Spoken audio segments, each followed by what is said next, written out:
Greetings, everyone. Welcome to Module 6 of EDU 695, Instructional Coaching and Mentoring Teachers. You are getting so close to completing this accelerated online course, and I'm excited for the week that we have ahead of us. This week, we're going to focus on the ideas of collaborating and creating meaningful standards-based experiences for students, in addition to this whole idea of improving. So helping our colleagues improve, but also thinking about how do we improve ourselves as mentors and coaches. Our guiding questions for this week are as follows. How do you help a novice or collaborating teacher reflect and improve his teaching practices? How might you help a novice or collaborating teacher stay connected to professional groups? As you know, it's easy when you are first starting out or as you're really working through maybe an improvement plan to get disconnected from other professional learning networks that you might have been a part of or organizations. The third guiding question, how will you keep students central to your mentoring and coaching conversations?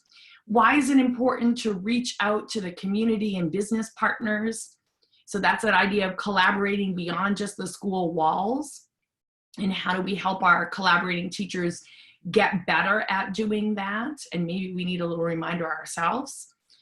How do you help a novice or collaborating teacher set realistic goals to improve her practice? And how can you introduce student observations as a way to improve practice? So a lot of times we focus on observing the teacher practice when it's really eye-opening, when instead we turn to looking at what are the students doing? What are they learning? You know, what reflection do they have? What's their metacognition? What's happening for the students? What's the impact? What's the view of this classroom and this teaching and learning experience through their eyes? Another important guiding question, how can you share the importance of sound study skills with parents? And how might you improve as a mentor or instructional coach?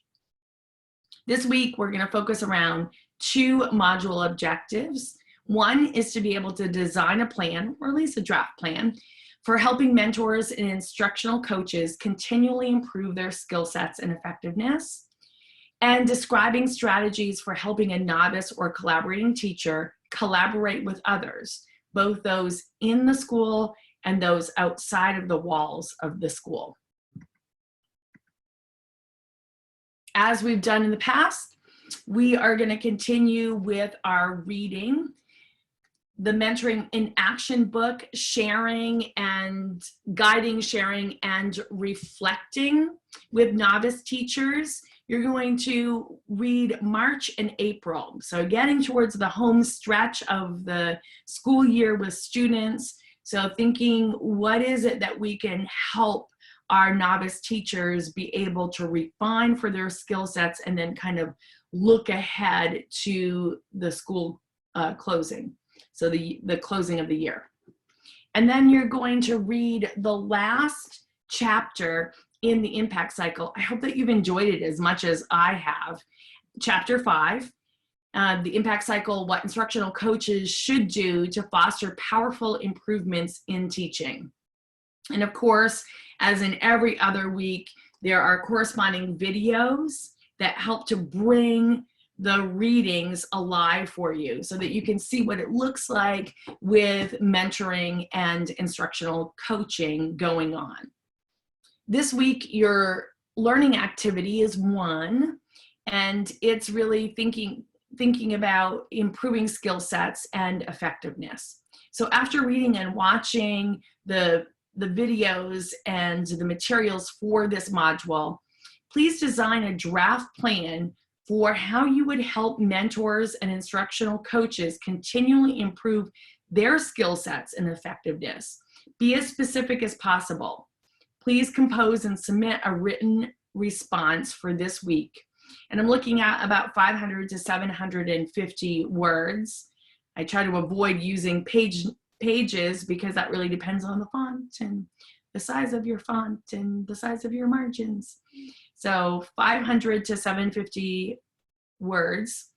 And roughly 250 words is about a page. So this is about 2 to 3 pages worth of written response. Our discussion board will focus on this idea of collaborating with others. So asking for you to describe strategies for helping a novice or collaborating teacher collaborate with others, both those, as we said, inside of the school walls and those without the school walls. So how is it that you encourage collaboration with others? I hope that you enjoy the readings and the viewings and the discussions and the learning activity for this module. Happy learning, everyone.